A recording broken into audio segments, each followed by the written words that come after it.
പ്രിയപ്പെട്ട സുഹൃത്തെ നമസ്കാരം. JD's കറണ്ട് അഫേഴ്സിലേക്ക് സ്വാഗതം. 2020 നവംബർ 22 തീയതിയിലെ latest current affairs general knowledge. Bhagavathi Amma സാമുദ്രകണി.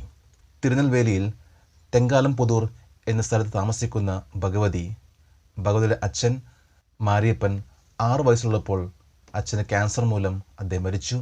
സാമുദ്രകണി 4 മക്കളെയും വളർത്താൻ വേണ്ടി പശുവിനെയും അതുപോലെ തന്നെ വീടിൻ്റെ ചെറിയ ചെറിയ ജോലികൾ ചെയ്തു. മൂത്ത മകളെ നഴ്സിങ്ങിന് പറഞ്ഞയച്ചു. ഇപ്പോൾ ആ കുട്ടി പോസ്റ്റ് ഗ്രാജുവേഷന് പഠിച്ചുകൊണ്ടിരിക്കുന്നു.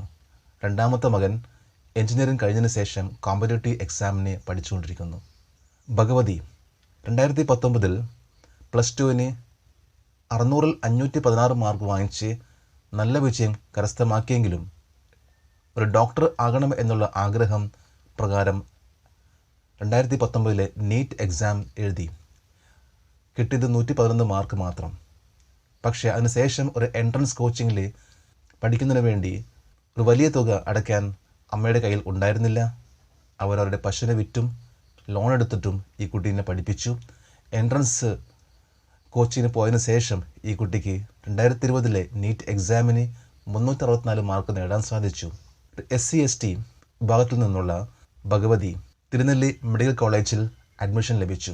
ഇവിടെ പ്രധാനമായിട്ടും നോക്കേണ്ടത് ഒരു SC/ST ദളിത്, തീരെ പാവപ്പെട്ട, സാമ്പത്തികമായിട്ട് ഒന്നുമില്ല, ജീവിച്ചിരുന്നത് പശുവിനെ വളർത്തിയും അതുപോലെ സാധാരണ ജോലി ചെയ്ത അമ്മ ഈ മക്കളെ വളർത്തി കൊണ്ടുവരുമ്പോൾ ഇവിടെ എല്ലാവരുടെയും ഒരു പ്രയത്നമാണ്.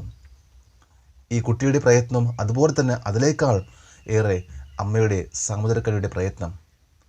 നമ്മൾ മനസ്സിലാക്കേണ്ട ഒരു കാര്യം, ഏതൊരു എക്സാമിന് നമുക്ക് കഷ്ടപ്പാടുണ്ടാകും, ബുദ്ധിമുട്ടുണ്ടാകും. എങ്കിലും നമുക്ക് ലക്ഷ്യമുണ്ടോ നമുക്കവിടെ എത്താൻ സാധിക്കും. അതിനുവേണ്ടി നമ്മൾ ഓരോ ദിവസവും കൂടുതൽ പഠിക്കാൻ ശ്രമിക്കണം. ഇവിടെ ഈ വീഡിയോയും ഓരോ ദിവസവും ലേറ്റസ്റ്റ് ആയിട്ടുള്ള കറണ്ട് അഫേഴ്സ് നൽകിക്കൊണ്ട് നിങ്ങളെ സഹായിക്കാൻ ശ്രമിക്കുന്നു. അതേപോലെ ഈ വീഡിയോ ഇഷ്ടമാവുകയാണെങ്കിൽ ഈ ചാനൽ സബ്സ്ക്രൈബ് ചെയ്യാൻ മറക്കരുത്. നമുക്ക് ചോദ്യങ്ങളിലേക്ക് പോകാം. What is Indian Medicine Central Council Postgraduate Ayurveda Education Amendment Regulations 2020? Indian medicine central council post Ayurveda education ഭേദഗതി ചട്ടങ്ങൾ 2020 എന്താണ്? PG students of Ayurveda to practise general surgery. Post graduation പഠിക്കുന്ന ആയുർവേദ സ്റ്റുഡൻസിന് ഇനി ജനറൽ സർജറി ചെയ്യാനുള്ള നിയമമാണ് 2020 അമെൻമെൻറ്റ് റെഗുലേഷൻസ് പ്രകാരം ഇന്ത്യൻ മെഡിസിൻ സെൻട്രൽ കൗൺസിൽ കൊണ്ടുവന്നിട്ടുള്ളത്. ഇത് പ്രകാരം general surgery, ENT, ophthalmology, dental എന്നിവയെല്ലാം ഇനി PG സ്റ്റുഡൻസിന് ട്രെയിനിങ് കൊടുത്തും അവർക്ക് പ്രാക്ടീസ് ചെയ്തും ഇനി പെർഫോം ചെയ്യാൻ സാധിക്കും. Who becomes the first boy in India to complete a graduate degree in mass communication and journalism at just the age of 14 years? വെറും 14 വയസ്സുള്ളപ്പോൾ മാസ് കമ്മ്യൂണിക്കേഷൻ, ജേർണലിസം എന്നിവയിൽ ബിരുദം പൂർത്തിയാക്കിയ ഇന്ത്യയിലെ ആദ്യത്തെ ആൺകുട്ടി ആരാണ്?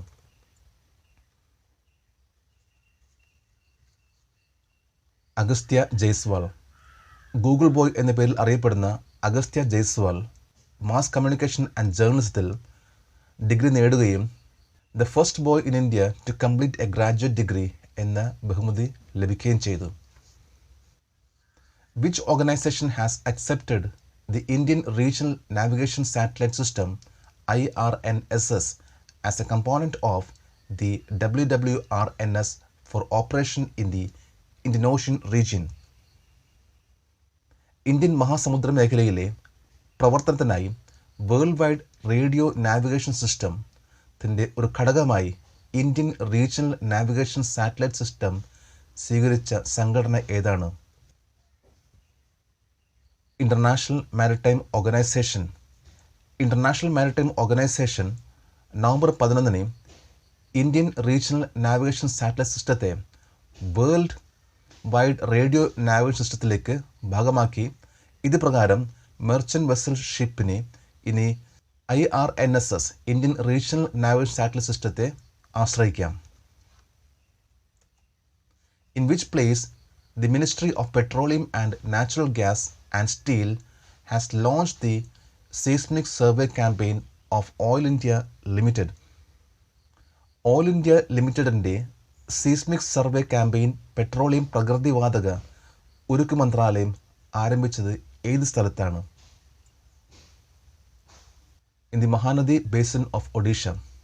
Ministry of petroleum and natural ഗ്യാസിൻ്റെ സീസ്മിക് സർവേ ക്യാമ്പയിൻ മഹാനദി ബേസിനിൽ ആരംഭിച്ചു.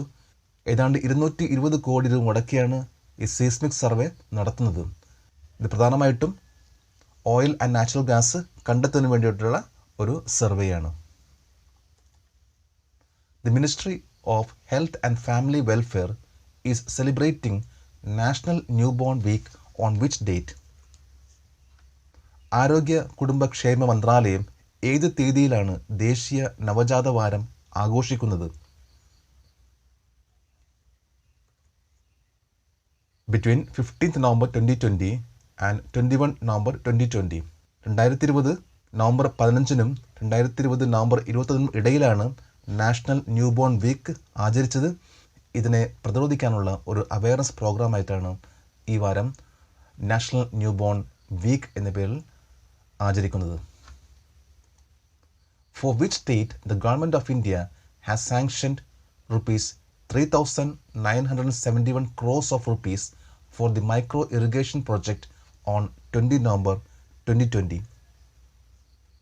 2020 നവംബർ 20-ന് മൈക്രോ ഇറിഗേഷൻ പദ്ധതികൾക്കായി 3,971 കോടി രൂപ ഇന്ത്യൻ സർക്കാർ ഏത് സംസ്ഥാനത്തിനാണ് അനുവദിച്ചത്? തമിഴ്നാട് സ്റ്റേറ്റ്. തമിഴ്നാട് സ്റ്റേറ്റിനാണ് മൈക്രോ ഇറിഗേഷൻ പ്രൊജക്റ്റ് ഭാഗമായിട്ട് 3,971 കോടി രൂപ അനുവദിച്ചിട്ടുള്ളത്. Who has been awarded the United Nations Population Award UNFPA 2020 in the individual category? വ്യക്തിഗത വിഭാഗത്തിൽ United Nations population award UNFPA 2020 award ആർക്കാണ് ലഭിച്ചത്? ഗാലിയം സാംഗെ ചൂഡൻ വാങ്ചക്. ലൈംഗിക ആരോഗ്യം, ലിംഗഭേദം അവസാനിപ്പിക്കൂ തുടങ്ങിയ പ്രവർത്തനങ്ങൾക്ക് ഭൂട്ടാൻ രാജ്ഞി ഗാലിയം സാംഗെ ചോഡൻ വാങ്ചക്കിന് ഈ അവാർഡ് ലഭിച്ചു.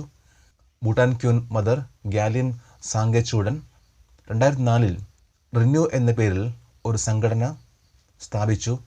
Renew respect, educate, nurture and empower woman.